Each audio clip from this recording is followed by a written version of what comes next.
Կենտրոնի եթերը շարունակում է անցուդարձը, եկել ենք միասին ու կարճ ամփոփելու օրվա կարևոր իրադարձությունները Հայաստանից ու աշխարհից։ Բարի երեկո։ Առաջյունը կաթվածահար է արել գրեթե ամբողջ Երևանը, փողոցները դարձել են դժվար անցանելի, գրանցվել է 10 բալանոց խցանում։ Քաղաքացիները շարունակում են բողոքել, որ փողոցները չեն մաքրվում ու մշակվում։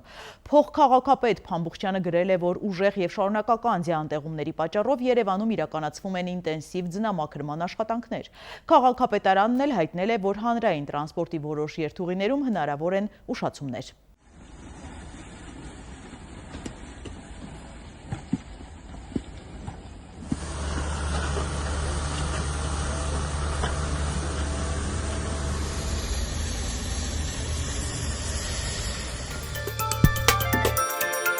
Ահա այսպիսին է ավտոբուս նստելու համար մարդկանց հերթը Մոսկվայում։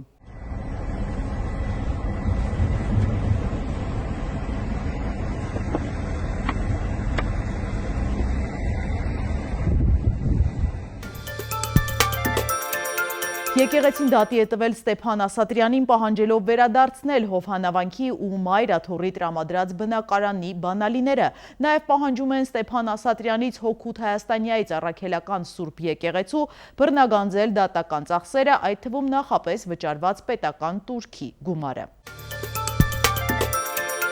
Քաղաքացիական պայմանագրից հեռացված Հովիկ Աղազարյանը որպես վարչապետ ընդունում է Նիկոլ Փաշինյանին, բայց չի սիրում։ Ավելի վաղ նա հայտարարում էր, որ Հիսուսին հավատացել է Նիկոլ Փաշինյանին ճանաչելուց հետո։ Ես սիրում եմ մեր հայրենիքը, սիրում եմ մեր պետությունը,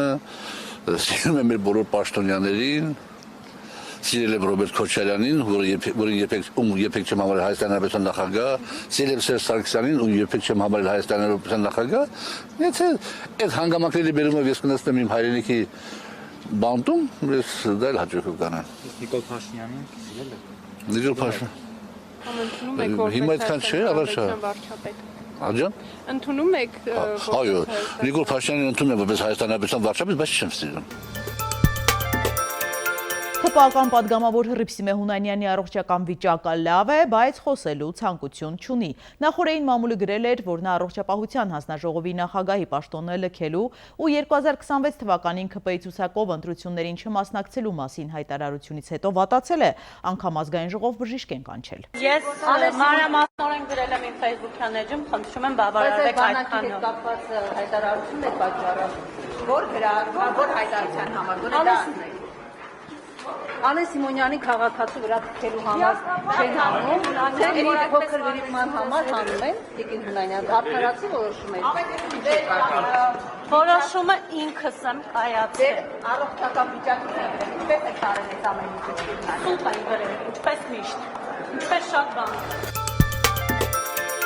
Իշխող ուժի պատգամավոր Սիսա Գաբրիելյանը շնորհակալություն է հայտնել բոլոր տաքսու վարորդներին, նաև գրել է, որ նրանց ամեն պատվերից 20, 35 կամ 50 դրամ գանձվող հարկերի շնորհիվ է նաև կառուցվում այսօրվա Հայաստանը։ Ձեր վճարած չնչին 20-30 դրամ հարկը նախ ձեր մոտ ձևավորում է հարկ վճարողի մշակույթ, ձեզ դարձնում է պետության լիիրավ անդամ, պետության կառավարման մեջ մասնակցություն եք ունենում եւ ինչպես նախորդ զրուցակիցս ասեց, ուներ 3 թորնիկ, որոնք հաճախում են նորակառույց դպրոց, այդ 20-30 դրամը գումարվում է եւ դառնում է օրինակ այդ դպրոցի նորակառույց դպրոցի օրինակ 1 պատուհան կամ 1 ուսուցչի պարգևավճար կամ հավելավճար ատեստավորման համար։ Ադրբեջանական բենզինում արդյոք կա պարկա, լրագրողն այս հարցն ուղղել է տեսչական մարմնի ղեկավարին։ Ավելի վաղ էկոնոմիկայի նախարար Գևորգ Պապոյանն իր էջում գրել էր, որ դեկտեմբերի սկզբին բենզինի գինը նվազել է 80 դրամով, դիզվառելիքինը 70։ Փորձանմուշներ վերցրել են, լաբորատոր փորձաքննություն իրականացվել է ու խմբականակը ամբողջովին համապատասխանել է ԵԱՏՄ տեղ կանոնակարգին, այսինքն որակական առումով որևիցե խնդիր չի եղել։ Իսկ բենզալցակայաններում տեսչական մարմնի ստուգման ընթացքում տեսչական մարմինը ընդհանրապես տեղեկատվություն չի ունենում, թե բենզալցակայանը կոնկրետ որ երկրից, որ պետությունից է ներմուծել արտադրանք, այսինքն տեսչական մարմնի աշխատանքն է ապահովել չափագիտական կանոնների եւ նորմերի ապահովումը, մենք ապահովում ենք մեծ հաշվով, մեր համար տարբերություն չկա, թե որ երկրի արտադրանքն է վաճառվում տվյալ բենզալցակայանում։ Հետևաբար այդ ինֆորմացիան մենք չունենք, որ բենզալցակայանում վաճառվող բենզինի կամ դիզելային վառելիքի արդյունքում է լինում թե լիցքավորում կամ չի լինում։ Էդմոն Մարուկյանն է անդրադարձել Դավոսում նախագահ Վահագն Խաչատուրյանի Ալիևին ուղղված շնորհակալությանը, նա Խաչատուրյանի այս պահվածքը դիվանագիտական սխալ է համարում։ Պրոբլեմը նրանում է, որ ես հիմա դուրս եմ հանել այստեղ։ Մենք Ադրբեջանի հետ ունենք չլուծված խնդիրներ։ Գնալ աշխարհի բոլոր հարթակները,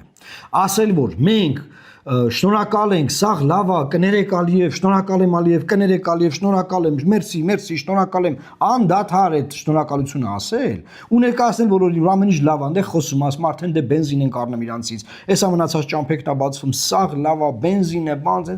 բենզինի գնեն ինչ նման, որ բենզինը մենք առնում ենք, սաղ լավ է, նորմալ է սաղ։ Բոլորս գիտենք, որ Ադրբեջանը ունի պահանջներ, սահմանադրությունը պետքա փոխել։ Պետք է սահմանադրությունից հանել մեր պետության կառուցման հիմնաքարը, որը մեր պետության քանդման մի մեխերից մեկն է լինել։ Արցախում մնացած 10 հայերն ու մեկ ազգությամբ ռուս Հայաստանի քաղաքացի եկել են Հայաստան, Facebook-ում լուրը հայտնել է Արսեն Թորոսյանը։ Ամերիկան մեծ նավատորմ է ուղարկել դեպի Իրան, Թրամփն ասել է, որ հնարավոր է դրա օգտագործման, կարիքը չլինի, քանի որ ինքը չի ցանկանա, որ որևէ բան պատահի։ ԱՄՆ պաշտոնյաները գաղտնիության պայմանով Reuters-ին հայտնել են, որ առաջիկա օրերին Մերձավոր Արևելք կժամանեն Աբրահամ Լինքոլն ավիակիրը եւ մի քանի կառավարվող հրթիռային ականակիրներ։ Իսրայելական լրատվամիջոցներն էլ գրում են, որ Իրանի վրա հարձակումը կարող է տեղի ունենալ ցանկացած պահի, իրենք պատրաստ են դրան։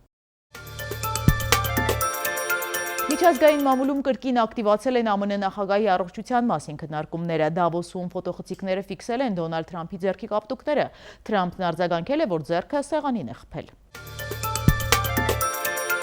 Առաջարկում եմ միասին թերթել մամուլի էջերը։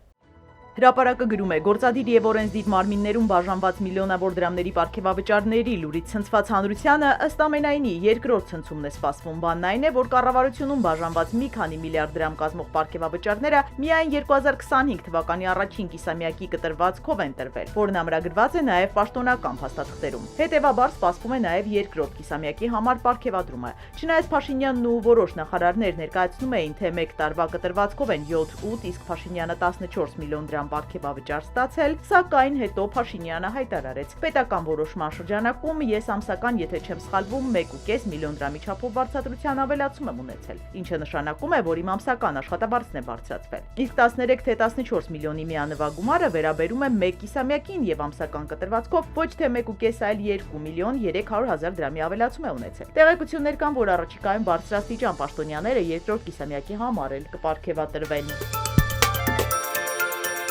Ժողովուրդը գրում են, Նիկոլ Փաշինյանը դեռ շատ երկար է չարչարելու այն ԿՊԱ-ականներին, ովքեր նպատակ ունեն լինել 2026 թվականի խորհրդարանական ընտրությունների ԿՊ-ի ռեյտինգային համարներում։ Նախ Փաշինյանը նպատակ ունի ԿՊ 1000 պատվիրակների միջոցով ԿՊ ցուցակի 280 հոգանոց անդամներից 50 հոգու ընտրել, հետո այդ 50-ին ուղարկել քարոզչություն իրականացնելու, որպեսզի արդեն կարողանան կրկին քվեարկությամբ այդ 50 հոգու տեղերը որոշել։ Ով կարողանա լավ քարոզարշավ անել մարզերում ԿՊԱ-ականների մոտ, նա էլ պատվիրակների ընտրությամբ կզբաղեցնի ցուցակի 50 տեղերը։ Նիկոլ Փաշինյանը հստակ որոշում ունի մաքրել կուսակցություն այն անդամներից, ովքեր այս ժամանակահատվածում լուրջ հարված են հասցրել ԿՊ-ի վարկանիշին եւ թողնելու է, որ դա արվի հենց կուսակցականների միջոցով, այլ ոչ թե իր որոշմամբ։ Ժողովրդի աղբյուրները նշում են, որ հաջորդ ազգային ժողովում քաղաքացիական պայմանագիրը այլ ներկայացվածություն է ունենալու։ Հիմա ԿՊ-ում շատ լարված մթնոլորտ է, բոլորը իրար դեմ են դուրս եկել, պետք է կարողանան պատվավոր տեղերում լինել։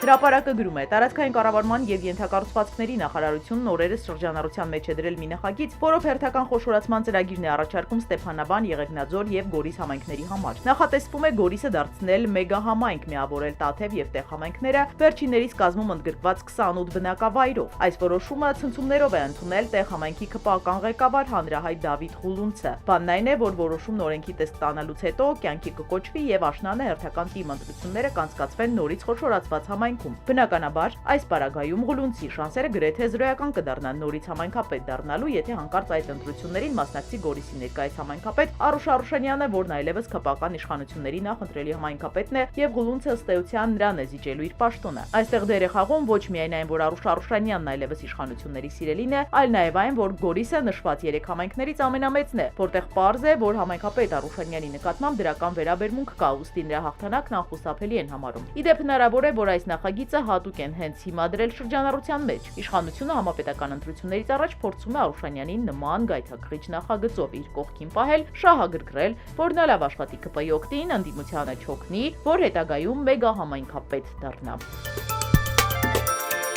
Բանակի կազմավորման 34-րդ տարեդարձի առիթով հունվարի 28-ին Հրազդանի կիրճի մարզական գոտում գիշերային մրցավազք կանցկացվի, հայտնում են քաղաքապետարանից։ Նախապատրաստական փուլը կազմակերպելու նպատակով ժամը 13-ից 20-ը ճանապարհահատվածը երկկողմանի փակ կլինի երթևեկության համար։ Հյուսիսային Կորեայի առաջնորդ Կիմ Չեն Ընն անձամբ է ստուգել աշխատավորների համար նախատեսված լոգասենյակները, ահա կադրերը։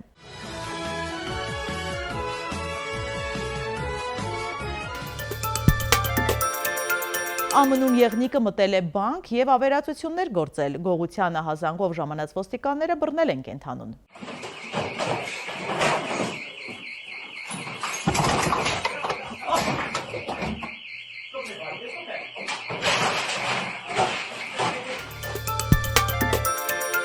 Իլոն Մասկը կատակել է Դավոսում BlackRock-ի գործադիր տնօրենի հետ զրուցելիս։ Ես ասում եմ, որ այլ մոլորակային եմ, բայց ոչ ոք չի հավատում, ասել է նա։